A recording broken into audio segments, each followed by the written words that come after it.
Late చేసి చట్టం చేసి పెడతారని చెప్పాడు. చట్టం చేశాడు. రాజ్యాంగం ప్రకారం ఏముంది తెలుసా? మనందరికీ స్థానిక సంస్థల ఎన్నికలను ఎవరు నిర్వహిస్తాడు? రాష్ట్ర ప్రభుత్వం నిర్వహిస్తుంది.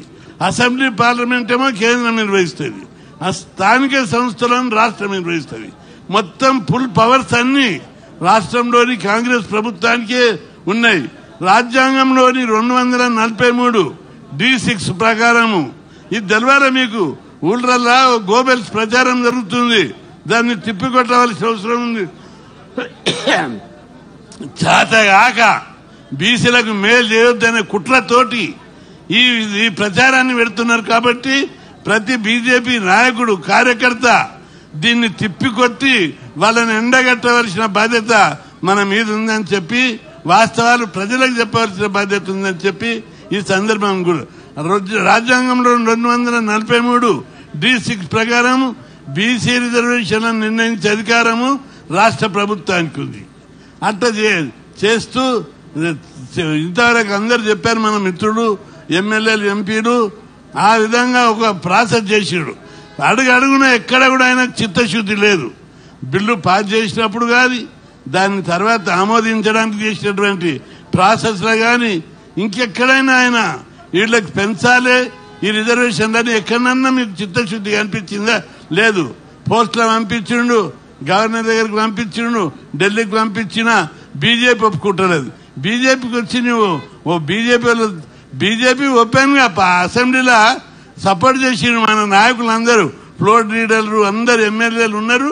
వాళ్ళందరూ మొత్తం అసెంబ్లీలో సపోర్ట్ చేస్తేనే బిల్లు పాస్ అయింది. అన్ని పార్టీలు సపోర్ట్ చేశాయి.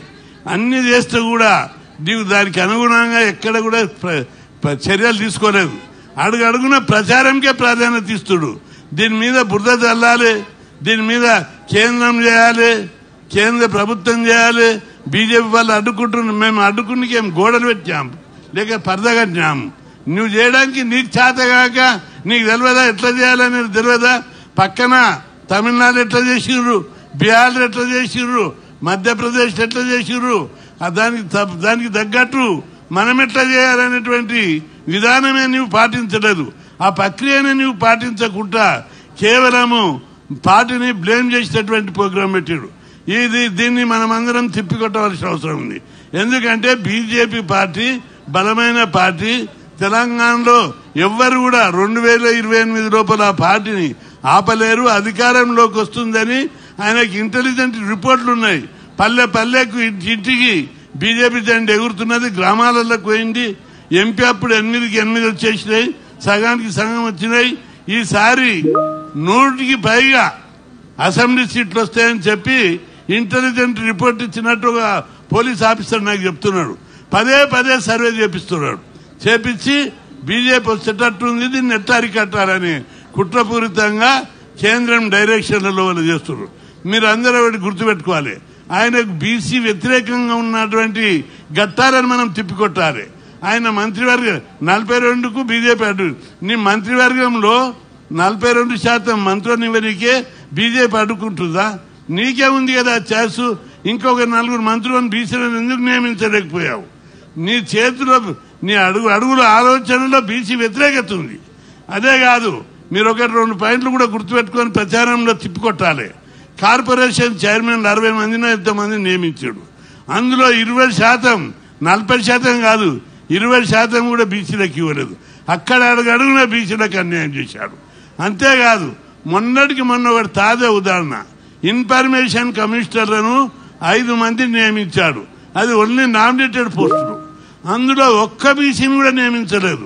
నీ 42% వాగ్దానం ఎక్కడ పోయింది? నీకు 2 కోట్ల మంది బీసీలలో ఒక్క ఇన్ఫర్మేషన్ కమిషనర్ కూడా దొరకలేదా? ఇది పచ్చి బీసీ వ్యతిరేక చర్య కాదా అని మేమందరం అడుగుతున్నాం.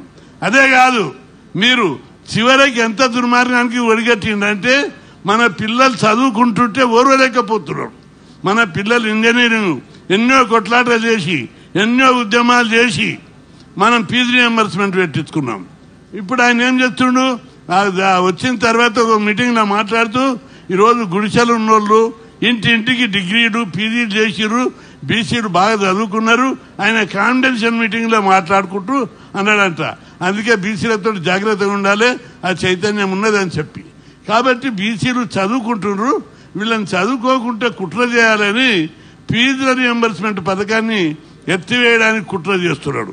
గతం లోపల మీ అందరు చూశారు, రోషయ్య తర్వాత కొందరు ముఖ్యమంత్రులు ఈ స్కీమ్ను ఎత్తేయాలి, బడ్జెట్ ఇవ్వద్దని కుట్ర చేసినప్పుడు నేను కిషన్ రెడ్డి గారు 5 రోజులు అమర నిరాదీక్ష చేశాం. ఒక్క బీసీ నాయకుడు మాట్లాడలేదు. ఈరోజు కిషన్ రెడ్డి మీద రాయండిగా చూస్తారు. బీసీలకు మనకంటే ఎక్కువ ఆయననే పాటు పడ్డాడు. ఫీజు రియంబర్స్మెంట్ అప్పుడు 5 రోజులు నిరాహారదీక్ష చేసిండు ఆయన. కాబట్టి ఆ విషయాన్ని మీరందరూ చెప్పాలి. బీసీలకు మీరు ఎవరైనా నిరాహారదీక్ష చేసిండ్రా 5 రోజులు? కిషన్ రెడ్డి 5 రోజులు చేసిండు. ఆ స్కీమ్ ఉండాలి, ఆ స్కీమ్ బడ్జెట్ ఇవ్వాలి, బీసీలు చదువుకోవాలి, బీసీలకు హాస్టల్ పెట్టాలి అని స్కీమ్ దాని మీద కొట్టాడి ఉద్యమాలు చేసినటువంటి చరిత్ర కిషన్ రెడ్డికి ఉంది. అదేవిధంగా రామచంద్రరావు మీద కూడా బీసీలకు రిజర్వేషన్లకు వ్యతిరేకిస్తున్నారు. తప్పది. నేను యూనివర్సిటీలో చదివినప్పుడు లా కాలేజీలో రామచంద్రరావు నాకు కొద్దిగా జూనియర్. ఆయన ఆ రోజుల్లో స్కాలర్షిప్ స్కీములు లేవు, ఫీజు రియంబర్స్మెంట్ స్కీములు లేవు, హాస్టళ్లు లేవు, గురుకులాలు లేవు. అప్పుడు గురుకులాలు పెట్టాలి, హాస్టల్ ఎక్కువ పెట్టాలని అనేక ఉద్యమాలు చేశాము. ఆ ఉద్యమం లోపల రామచంద్రరావు యాక్టివ్ పార్టిసిపేట్ చేసాడు, అనేక ఉద్యమాలలో ముందుండి లీడ్ చేసాడు. అట్లాంటి నాయకుడు బీసీ వ్యతిరేక ఏడ చూసిరు మీరు? ఇప్పుడు అందుండి కూడా పనిచేయలేదు. ఇప్పుడు బీసీ అంటున్నారు అందరూ. 30 ఏళ్ల కింద ఒక్కడు అనలేదు. ఆ బీసీ ఉద్యమం లోపల నేను లీడ్ చేసినప్పుడు అందరూ కిషన్ రెడ్డి లాంటి వాళ్ళు, మళ్ళీ రామచంద్రరావు గారు, ఇట్లా నాయకులందరూ ఉద్యమంలో లీడ్ చేసి పాల్గొన్నారు. కాబట్టి కొద్దిగా జాగ్రత్తగా మాట్లాడాలి, చరిత్ర తెలియకుండా మాట్లాడితే కుదరదని చెప్పి వాళ్ళందరూ కూడా నేను విజ్ఞప్తి చేస్తున్నా. ఎందుకంటే పాజిటివ్ థింకింగ్ చేయాలి. బీసీల గురించి పోరాడితే దాన్ని వెల్కమ్ చేయాలి. రామచంద్రరావు 1కి 2-3 సార్లు చెప్పాడు, 42% అమలు చేయాలి, దాన్ని పూర్తి మద్దతు ఇస్తున్నాం, దానికి ఏమేమి చేస్తావో చెయ్యని చెప్పి ఓపెన్ గా స్టేట్మెంట్ ఇస్తున్నాడు. కాబట్టి బీజేపీ పార్టీ బీసీలకు పూర్తి అనుకూలము. కాంగ్రెస్ పార్టీ మీ అందరికీ ఒకటి సవాల్ చేస్తున్నా. దాదాపు మీరు 50 ఏళ్ళ నుంచి పైగా ఈ దేశాన్ని పరిపాలించారు. మీరు ఎప్పుడన్నా బీసీని ప్రధానమంత్రి చేశారా? చేయలేదు. ఎప్పుడు కూడా బీసీని ప్రధానమంత్రి చేయలేదు. 2 సార్లు అవకాశం కూడా ఉండే మీకు. నెహ్రూ ఫ్యామిలీ నుంచి బయటకు వచ్చి వేరే వాళ్ళకి ఇచ్చారు. అప్పుడన్నా ఒక బీసీని చేయాలనే ఆలోచన మీకు ఉన్నదా అని అడుగుతున్నా. పోనీ మీ 76 ఏళ్ల పరిపాలన లోపల ఎప్పుడన్నా కులగణన చేయాలని ఏ పార్టీ? ఎందుకంటే ఈ పాయింట్ గుర్తుపెట్టుకొని మీరు తిప్పికొట్టడానికి చెప్తున్నా, పాయింట్ వైదే చెప్తున్నా. కులగణన బ్రిటిష్ వాళ్ళు చేసిరు. ఎప్పుడు? 95 ఏళ్ల కింద చేసిరు. ఆ తర్వాత మనం అనేక సార్లు ధర్నాలు చేసినాం, ఉద్యమాలు చేసినాం, ప్రధానమంత్రులతో చర్చలు జరిపినాం, హైకోర్టు సుప్రీంకోర్టులో కేసులు వేసినాం. కానీ ఏ ప్రభుత్వం పట్టించుకోలేదు. మోడీ గారు వచ్చిన తర్వాత ఆయన కులగణన చేయాలని మనం 1కి 2 సార్లు రిక్వెస్ట్ చేస్తే కులగణన చేయాలని చరిత్రాత్మకమైన నిర్ణయం తీసుకుంది. బీజేపీ పార్టీ చరిత్రలో నిలిచిపోతుంది. కులగణన చేయడం అంటే ఏమనుకుంటున్నారు? కులగణన ఏదో అలాల్ తప్ప చేయడం కాదు. కులగణన చేసినాక కూడా బీజేపీ పార్టీ అన్ని రంగాల్లో వాళ్ళ ఎక్స్రే వస్తుంది. ఏ కులం ఎట్టుంది, ఏ కులంలో పేదరికం ఉంది, ఎంతమంది చదువుకున్నారు, ఎంతమంది ఉద్యోగాలు ఉన్నారు, వీళ్ళని ఎట్లా డెవలప్ చేయాలని ఒక స్టాటిస్టిక్స్ తీస్తారు. కాబట్టి ప్రతి కులాన్ని డెవలప్ చేయడానికి మైక్రో లెవెల్లో చర్యలు తీసుకోవడానికి సిద్ధపడే బీజేపీ పార్టీ కులగణన చేసింది. కాంగ్రెస్ పార్టీ అంతకుముందున్న జనతా పార్టీ కానీ ఎవరు కానీ ఎందుకు చేయలేదని చెప్పి మీరు సవాల్ చేయాలి. ఊళ్ళ మీ పార్టీ రూలింగ్ నుండే ఎందుకు చేయలేకపోయారు? ఇప్పుడు సెంట్రల్లో చేయడం, ఇప్పుడు స్టేట్లో చేసిన దానికి చట్టబద్ధత ఉండదు. సెంట్రల్లో చేసేది రాజ్యాంగ భద్రత, చట్టబద్ధత ఉంటుంది. కాబట్టి ప్రతి కార్యకర్త గ్రామాల్లో మీరు ఈ విషయం లోపల విస్తృత ప్రచారం చేసి చరిత్రాత్మకమైన 2-3 నిర్ణయాలను మీరు ప్రకటించాలి. చరిత్రలో ఎవరు కూడా బీసీని ప్రధానమంత్రి చేయలేదు.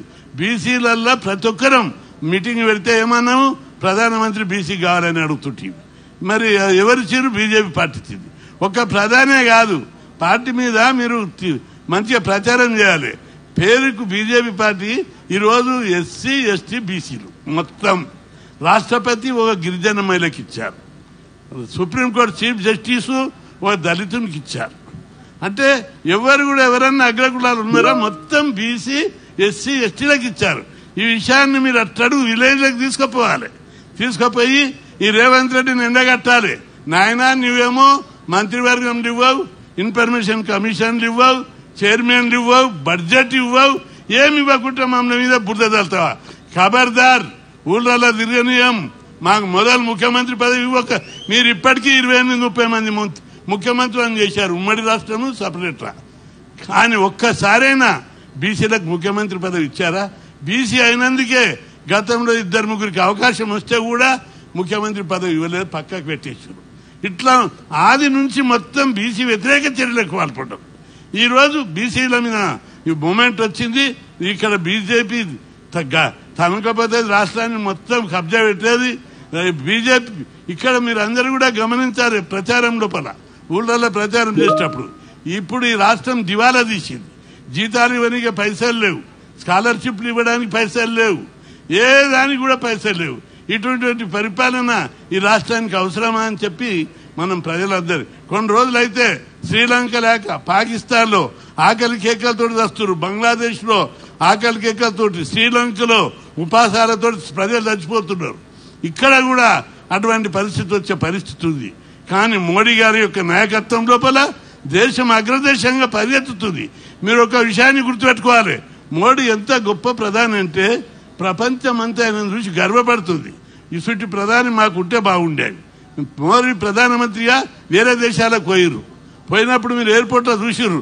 నేను కూడా ఆశ్చర్యపోయినా. ఏంటిదంటే ఆయన ఎయిర్పోర్ట్లో దిగుతున్నప్పుడు ఆ దేశ ప్రెసిడెంట్ మన ఇలాకనే పెద్ద పెద్ద పోస్టులు ఉన్నోళ్ళు ప్రధానమంత్రుడు ఎయిర్పోర్ట్కి వచ్చి మోడీ గారి కాళ్ళను మొక్కుతున్నారు. అంటే మామూలు ప్రజలు కాదు, ఆ దేశ అధ్యక్షులు మొక్కుతున్నారు. అంటే ఎంత గొప్ప ప్రధానమంత్రి మనం అందరం గుర్తుపెట్టుకోవాలి. దీన్ని ఆయనకి ఇల్లు లేదు, వాకిలు లేదు,